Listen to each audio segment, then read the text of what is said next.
बेळगाव शहरातील आझादनगर परिसरात भटक्या कुत्र्यांच्या टोळीने केलेल्या भीषण हल्ल्यात 2 वर्षाचा चिमुकला गंभीर जखमी झाला आहे. अहमद रमीज बस्ती, वय 2 वर्ष असे या बालकाचे नाव असून घराजवळ खेळत असताना 7 ते 8 भटक्या कुत्र्यांनी त्याच्यावर अचानक हल्ला केला. या हल्ल्यात बालकाच्या डोक्याला, हात पायांना आणि शरीराच्या इतर भागांना गंभीर जखम झाल्या असून त्याला तातडीने रुग्णालयात दाखल करण्यात आले आहे. सध्या त्याच्यावर उपचार सुरू असून त्याची प्रकृती चिंताजनक असल्याची माहिती डॉक्टरांनी दिली आहे. या घटनेनंतर परिसरात तीव्र संतापाची लाट उसळली आहे. स्थानिक नागरिकांनी सांगितले की महापालिकेने भटक्या कुत्र्यांवर स्टेरिलायझेशन अभियान गेल्या काही काळापासून बंद असल्यामुळे कुत्र्यांची संख्या वाढली असून ते अधिक आक्रमक झाले आहेत. घटनेची माहिती मिळताच उत्तर मतदारसंघाचे आमदार आसिफ सेठ यांनी रुग्णालयात जाऊन जखमी बालकाची भेट घेतली आणि कुटुंबाची विचारपूस केली. त्यांनी प्रशासनाला तात्काळ उपाययोजना करण्याची सूचनाही दिल्या. ಡಾಗ್ಸ್ ಸಮಸ್ಯೆ ಭಾಳ ಹೆಚ್ಚಾಗಿದೆ ಸಿಟಿದಲ್ಲಿ. ಮೊನ್ನೆನೂ ಒಂದು ಆಜಾದ್ ನಗರದಲ್ಲೇ ಒಂದು ಸಣ್ಣ ಮಕ್ಕಳಿಗೆ 3-4 ಡಾಗ್ಸ್ ಕೂಡ ಅವ್ರಿಗೆ ಬೈಟ್ ಮಾಡಿದ್ದಾರೆ.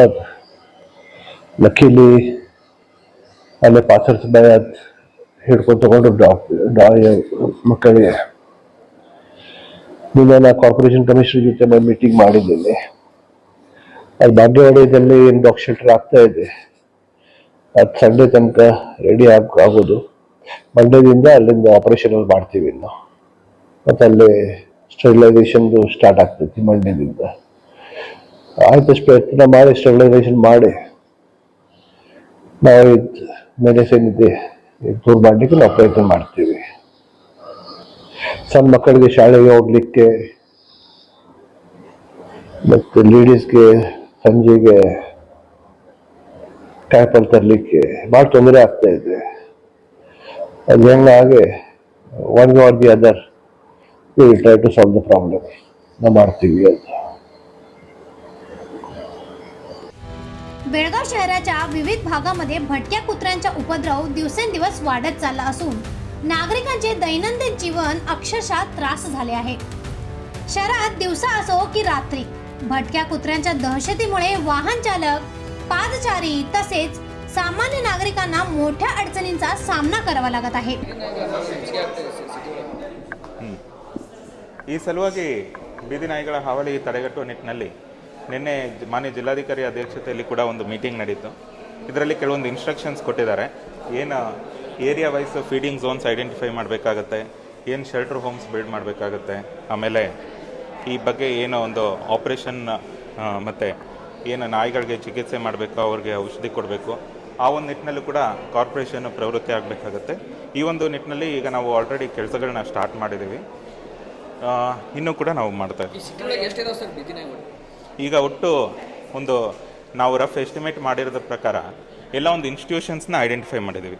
ಇನ್ಸ್ಟಿಟ್ಯೂಷನ್ಸ್ನಲ್ಲಿ ಒಂದು ನೋಡಲ್ ಅಧಿಕಾರಿಯನ್ನು ನೇಮಿಸಿ ಅವರ ಒಂದು ಮಾಹಿತಿಯನ್ನು ಪಡೆದುಕೊಂಡಿದ್ದೀವಿ.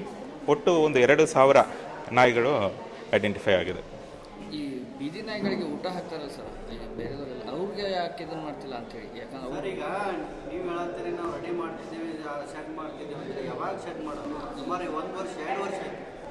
ಸುಮಾರು ಜನರಿಗೆ ಕಳೆದಿದೆ. ನೀವು ಹೇಳ್ತೀರಿ, ನಾವು ಕೇಳ್ತೀವಿ, ಹೇಳ್ತೀವಿ, ಅದೇ ಆಗುತ್ತೆ.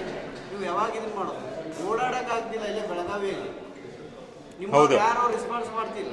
ಈ ಒಂದು ನಿಟ್ಟಿನಲ್ಲಿ ಈಗ ನಾವು ಆಲ್ರೆಡಿ ಬಂದ ತಕ್ಷಣ ಒಂದು ಜಾಗ ಏನು ಐಡೆಂಟಿಫೈ ಆಗಿದೆ ಅಲ್ಲಿ ವರ್ಕ್ ಆರ್ಡರ್ ಕೊಟ್ಟು ಈಗ ಆಲ್ರೆಡಿ ವರ್ಕ್ ನಡೀತಾ ಇದೆ. ಆ ಒಂದು ವರ್ಕ್ನ ನಾವು ಫಾಸ್ಟಾಗಿ ಕಂಪ್ಲೀಟ್ ಮಾಡಿ ಒಂದು 2 ಮಂತ್ಸ್ ಒಳಗೆ ಕಂಪ್ಲೀಟ್ ಮಾಡೋದಾಗಿ DC ಸರ್ ಅಧ್ಯಕ್ಷತೆಯಲ್ಲಿ ನಿನ್ನೆ ಆಗಿರ್ತಕ್ಕಂಥ ಮೀಟಿಂಗಲ್ಲೂ ಕೂಡ ನಾವು ಇದ್ರ ಬಗ್ಗೆ ಡಿಸ್ಕಸ್ ಮಾಡ್ತಾ ಇದ್ದೀವಿ. ಅಲ್ಲಿವರೆಗೂ ಒಂದು ಟೆಂಪ್ರರಿ ಶೆಡ್ನ ಬಿಲ್ಡ್ ಮಾಡಿ ಎಲ್ಲ ಡಾಗ್ಸ್ನ ಐಡೆಂಟಿಫೈ ಮಾಡಿ ಅಲ್ಲಿ ಒಂದು ಅವಕ್ಕೆ ಚಿಕಿತ್ಸೆ ಕೊಟ್ಟು ಒಂದು ಮತ್ತೆ ಆ ಜಾಗದಲ್ಲಿ ಬಿಡೋ ಒಂದು ಕೆಲಸಗಳನ್ನ ಮಾಡ್ತಾ ಇದ್ದೀವಿ. ಸರ್, ನಿರಂತರವಾಗಿ ಇಲ್ಲಿ ಜೋಸಿ ಮಾಡೋದು ನಿರಂತರವಾಗಿ ಅಟ್ಯಾಕ್ ಮಾಡ್ತೀವಿ. ಅಲ್ಲಿ ಯಾರು ವಿಸಿಟ್ ಮಾಡಿದ್ರಿ? ಹೋಗಿದ್ರಿ? ನಿಮ್ಮ ಅಧಿಕಾರಿಗಳು ಹೋಗಿಲ್ಲ? ಯಾರು ಹೋಗಿದ್ರಿ? ಇಲ್ಲ. ಈಗ ಈ ಒಂದು ನಿಟ್ಟಿನಲ್ಲಿ ಏನು ನಮ್ಮ ಹೆಲ್ತ್ ಇನ್ಸ್ಪೆಕ್ಟರ್ಸ್ ಇರ್ತಾರೆ, ಆಮೇಲೆ ಹೆಲ್ತ್ ಸೆಕ್ಷನ್ ಏನಿದೆ ಕಾರ್ಪೊರೇಷನಲ್ಲಿ, ಈಗ ನಾವು ಆಲ್ರೆಡಿ ನಿನ್ನೆ ಕೂಡ ಈ ಮೀಟಿಂಗ್ ಆದ ತಕ್ಷಣ ಒಂದು ಸ್ಟ್ರಿಕ್ಟ್ ಇನ್ಫಾರ್ಮೇಷನ್ ಕೊಟ್ಟಿದ್ದೀವಿ, ಇನ್ಸ್ಟ್ರಕ್ಷನ್ಸ್ ಕೂಡ ಕೊಟ್ಟಿದ್ದೀವಿ. ಅವರೆಲ್ಲ ಅದನ್ನು ಇಮಿಡಿಯೇಟ್ಲಿ ಐಡೆಂಟಿಫೈ ಮಾಡಿ ಯಾವುದೊಂದು ನಾಯಿಗಳಿಗೆ ಒಂದು ಬಿಹೇವಿಯರ್ ಅಷ್ಟು ಇದಿರಲ್ಲ. ಅದನ್ನು ಇಮಿಡಿಯೇಟಾಗಿ ಒಂದು ಆಪ್ರೇಷನ್ ಮಾಡಿಸಿದಾಗ ಏನಾಗುತ್ತೆ, ಅದರದ್ದು ಒಂದು ಕ್ರೌರ್ಯ ಇದು ಕಡಿಮೆ ಆಗುತ್ತೆ. ಆ ಒಂದು ನಿಟ್ಟಿನಲ್ಲೂ ಕೂಡ ನಾವು ಕೆಲಸಗಳನ್ನ ಮಾಡ್ತಾ ಇದ್ದೀವಿ. ಎಷ್ಟು ಮಾಡಿದ್ರೆ ABC ಪ್ರೋಗ್ರಾಮಲ್ಲಿ ಇಲ್ಲಿವರೆಗೆ 5-6 ಆಗಲ್ಲ ನಿಮ್ದು. ದಿನಕ್ಕೆ 5-6 ABC ಪ್ರೋಗ್ರಾಮಲ್ಲಿ ಇದು ಮಾಡಲ್ಲ. ಆಯ್ತು, ನಾವು ಇದೊಂದು ಮಾಹಿತಿ ತಗೊಂಡು ನಾನು ನಿಮಗೆ ಕೊಡ್ತೇನೆ. ಸರ್, ಈಗ ಎಷ್ಟು ಅನುದಾನ ಇದೆ ಅದಕ್ಕೆ? ಅನುದಾನ ಎಷ್ಟು ಮೀಸಲಿದೆ ಪಾಲಿಕೆಯಲ್ಲಿ? ಈಗ ನಾವು ಕೂಡ ರೀಸೆಂಟಾಗಿ ಬಂದಿರತಕ್ಕಂಥದ್ದು ಇದನ್ನು ನಾನು ತಮಗೆ ಮಾಹಿತಿ ತಗೊಂಡು ಕೊಡ್ತೇನೆ. ಸರ್, ಈಗ ಪ್ರತಿ ವರ್ಷ ಬಜೆಟ್ನಲ್ಲಿ ಸಂತಾನಹರಣ ಆ ಚಿಕಿತ್ಸೆ ಅಂತ ಹೇಳ್ತಾರೆ.